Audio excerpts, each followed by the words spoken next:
Zonovan Knight is a name you need to know. The North Carolina State running back played 3 years there. Over 130 rushes each of those 3 seasons, over 700 rushing yards. He had 20 receptions each of his last 2 seasons, and is only 21 and a half years old. He's not even 22 yet. And the reason why Zonovan Knight needs to be on your radar is because Michael Carter is day-to-day.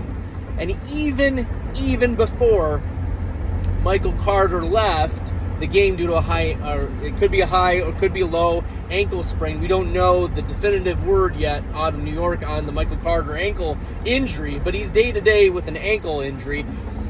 Zonovan Knight was still playing about 35 to 40% of the snaps.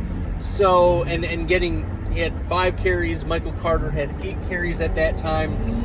So Zonovan Knight took over. He had double-digit carries. He had double-digit fantasy points. And that's what you can expect from a player like Zonovan Knight. He had 3 receptions for 30-something yards and was a useful piece in the backfield. So if Michael Carter ends up missing, you can see James Robinson being activated. Robinson still dealing with the effects of the knee injury. But Zonovan Knight is the name you need to be picking up. There was a lot of love for Zonovan Knight in deeper dynasty leagues coming out of the NFL draft, despite him being an undrafted free agent rookie. And signing with the Jets was a nice spot for him because, yes, Breece Hall was drafted in the 2nd round, but you had Michael Carter, who wasn't, a strong back. He wasn't going to be a 20-carry-a-game back. And you had, James Robinson, who was traded for mid-season, who's dealing with a knee injury. And so there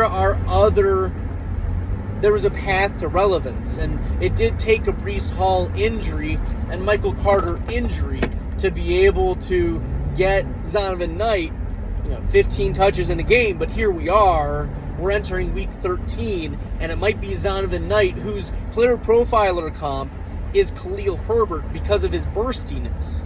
So Zonovan Knight is not a name you need to be ignoring on your waiver wire.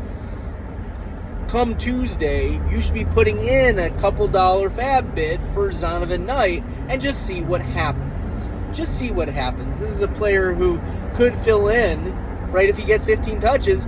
It's volume-dependent running back, too. Those are the types of things that are going to end up saving you if you're hit with the injury bug here now at the end of the season. So consider picking up Zonovan Knight. Interesting player, interesting comp. Pick up Zonovan Knight.